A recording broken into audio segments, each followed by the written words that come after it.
ଆଜିର କାହାଣୀ କିଛି ଏମିତି କଥାକୁ ନେଇ ଯେଉଁଥିରେ ଅନେକଙ୍କ ପୁରୁଣା ସ୍ମୃତି ମନେ ପକାଇଦେବ। ମନେ ପଡ଼େ ଆଜି ସେଇ ପିଲାଦିନର କାହାଣୀ। ଆଜି ମୋବାଇଲ ଭିତରେ ଗ୍ୟାଲେରୀଟା ଖେଳଉ ଖେଳଉ କିଛି ପୁରୁଣା ଫଟୋକୁ ଦେଖି ଅନେକ ସ୍ମୃତି ମନେ ପଡ଼ିଗଲା। ସେଦିନର ମଜା ଆଉ ଖୁସିର ଦିନ ସବୁ ମୋ ଆଖି ଆଗରେ ନାଚି ଯାଉଥିଲା। ସେଇ ଫଟୋକୁ ଦେଖି ପୁଣି ଟିକେ ପଛକୁ ଫେରିଯିବାକୁ ଇଚ୍ଛା ହେଲା। ସେ ଫଟୋରେ ସିନା ଆମେ ବଡ଼ ହୋଇଯାଇଥିଲୁ, ହେଲେ ସେ ଫଟୋରେ ଥିବା ସମସ୍ତଙ୍କ କଥା ମନେ ପଡ଼ିଯାଇଥିଲା। ଫେରି ଯାଇଥିଲି ସେଇ ପିଲାଦିନକୁ।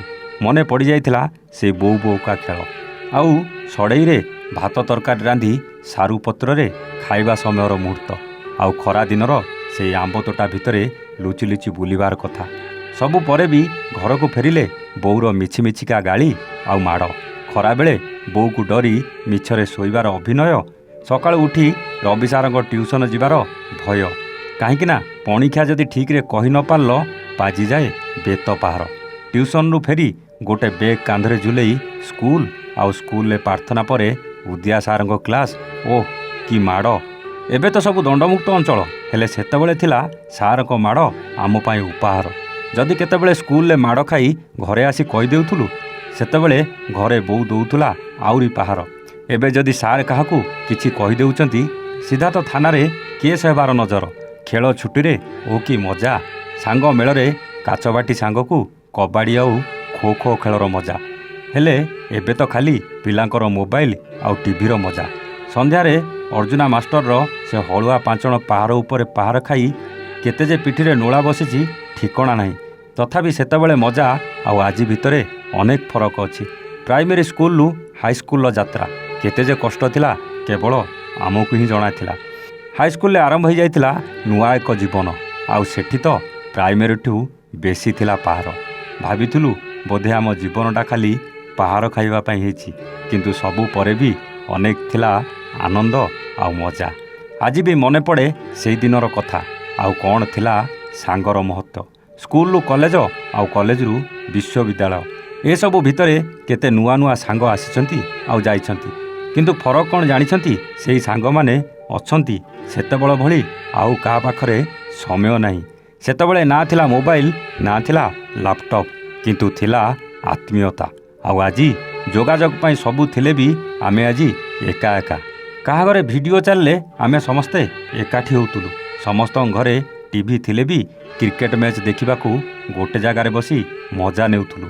ଆଉ ଆଜି କିଏ ଭୁବନେଶ୍ୱରରେ ତ କିଏ ଭଦ୍ରକରେ, କିଏ ବାଲେଶ୍ୱରରେ ତ କିଏ ଧାମରାରେ, ଆଉ କିଏ ନିଜ ପରିବାର ଚଳାଇବା ପାଇଁ ରାଜ୍ୟ ବାହାରେ। କାହିଁ ଆଉ ଏକାଠି ହେଇପାରୁଛୁ ନା ସେମିତି ଆଉ ମଜା କରିପାରୁଛୁ? ହଁ, ଯଦି କେବେ 4-5 ଜଣ ସାଙ୍ଗ ଏକାଠି ହେଉଥିଲୁ, କଥା କମ୍, ମୋବାଇଲଟା ବେଶୀ ଦେଖୁଥିଲୁ। ସେଇ ସାଙ୍ଗମାନଙ୍କ ଫଟୋ ଦେଖି ଭାବୁଥିଲି କ'ଣ ଆଉ ଥରେ ସେଇ ପିଲାଦିନ ଫେରିଆସନ୍ତାନି?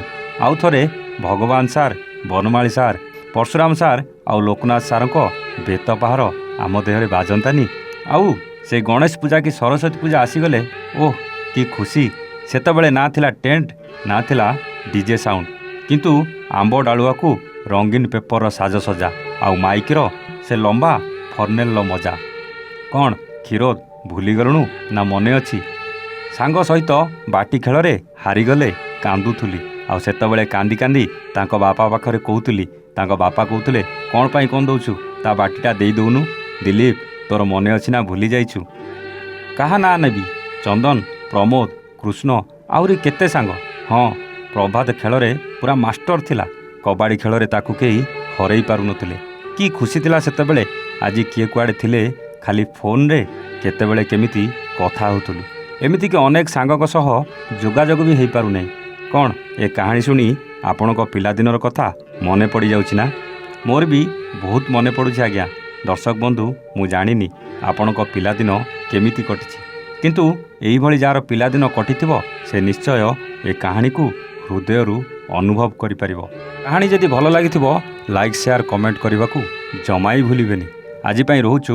ଆମେ ପୁଣି ଆସିବୁ ଆଉ ଏକ ନୂଆ କାହାଣୀ ସହିତ ଷ୍ଟୋରି ୱିଥ୍ ପ୍ରତାପରେ। ସେତେବେଳେ ଯାଏ ନମସ୍ତେ, ଜୟ ଜଗନ୍ନାଥ।